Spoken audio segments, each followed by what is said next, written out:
Students, in the chapter Living World, we have studied the several characteristics of a living thing.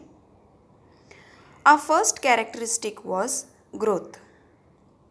What we have learned under the topic growth. A baby grows up to becoming an adult person, woman or a man. During the period of its growth, the baby gains in height, weight, and strength. In the same manner, all animals grow into adults in a certain period. Generally, humans require 18 to 21 years for this growth. In this picture, you can see in the first picture, the girl and a boy have their small height, whereas it grows and it grows till the limit.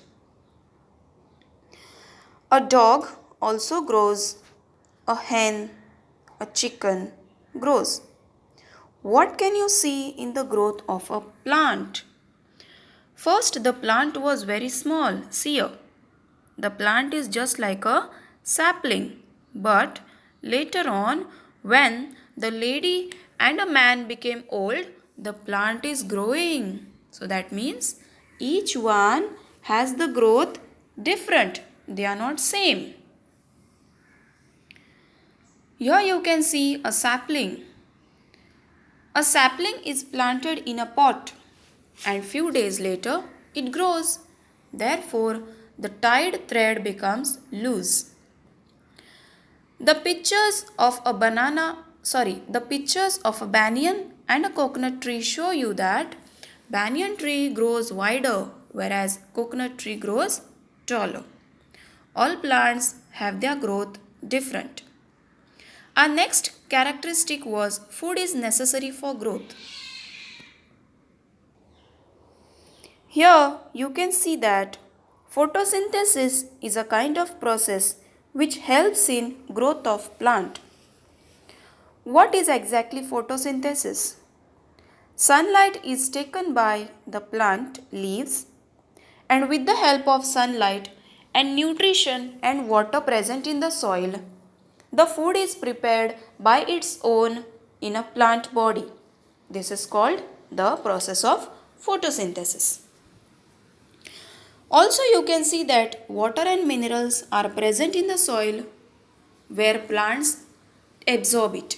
So that means plants too require food for their growth. Animals also require food. In this picture, you can see the animals, the birds are taking the food for their growth. A tiger hunts, whereas a hen is trying to find out some insects present in the soil. A horse is grazing. We humans also require food and water. So that means food is necessary for the growth. Third point is respiration. What is exactly respiration? Living things need oxygen in order to live. Inhaling oxygen and exhaling the carbon dioxide formed in the body due to the use of oxygen is called respiration. Do you feel you breathe in and breathe out? What is that gas that you breathe in through your nose? You breathe in oxygen. After you take in oxygen into your body, a second later you release out the gas or the air. That gas is called carbon dioxide. This is regarding humans. What about fish? Fish do not have nose. Okay, so fish absorbs with the help of gills. It does not absorb direct oxygen gas. It absorbs the oxygen dissolved into water. So respiration of fish is done by the gills. Excretion. Excretion means whatever things unwanted material is present into our body is given out, which we don't require. That is called as excretion. Human beings release out unwanted material. Animals, birds plants too. How is the excretion process of plants done?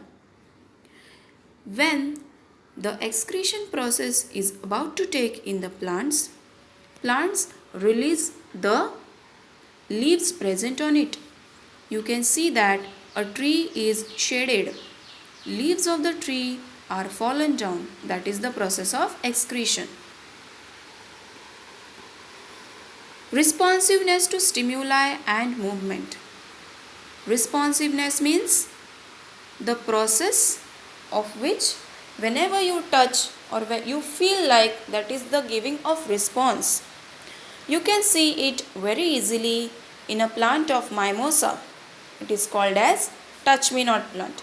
We call it as Lazari in Marathi.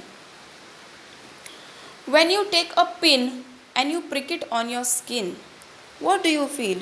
You feel that it pains. Also, when you see a nice rose on a plant and suddenly you put your hand in the rose, what will happen? The thorns of the rose plant prick into your hand, prick into your skin. And what do? You suddenly remove off your hand of the rose. As how the rose is beautiful, but the thorns of the rose plant are very much harmful. They prick into your body and you feel pain. So that is called as responsiveness to stimuli. Reproduction. All living organisms reproduce into the new living organism of their own type. Like a human being gives birth to the human being only. A dog will give birth to dog only. But some living organisms give birth to the young ones, whereas some living organisms lay eggs. After the eggs are hatched out, their young ones come out of the eggs. Plants do not lay eggs. Plants do not give birth to direct young ones.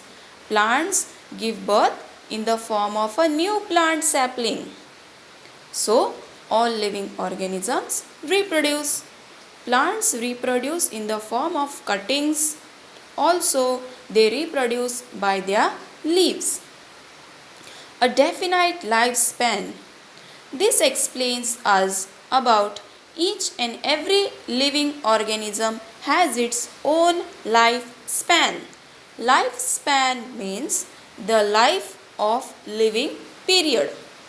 You cannot say that a human being can live up to 300 years, but few plants can live up to 300 years. A dog cannot live more than 25 years, but human beings live more than 25 years. So that is, all living organisms have their definite certain period of life, that is called as a lifespan. The cellular structure. The cellular structure explains us about that it contains of cells present into their body. Some organisms are of only one cell, whereas some organisms are of more than one cell. One cell animal is called as a unicellular animal. Example to it is amoeba, whereas more than one cell animal is called as a multicellular animal. For example, plant, human being, elephant, etc. Institute at work. This explains us so many different institutes which work under some or the other organism. There are some institutes which work for plants. There are some institutes which work for animals. They find out the different information about plants and animals. Useful living things and harmful living things. All the things present around our surrounding are useful as well as harmful. Dogs are useful, whereas tiger is harmful.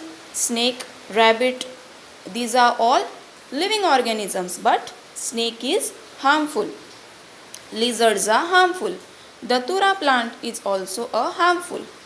Here you can see a picture of a colocasia leaf. These are nowadays in rainy season found in your garden also. There are different types in colocasia leaf. Some are with the green stalk, some are with the red stalk. Green stalk colocasia leaves are not eaten, that is, they are harmful. Whereas red stalk colocasia leaves are eaten, they are edible. Wild animals. You can see a tiger, a lion are wild animals. Why are they called as wild animals? Because they are found in the forest and they do not think for anything. They will not think that you are a human being, you are a good person. They will directly attack on you. That is, they are called as a wild animal. Here we finish up the lesson, The Living World. Thank you.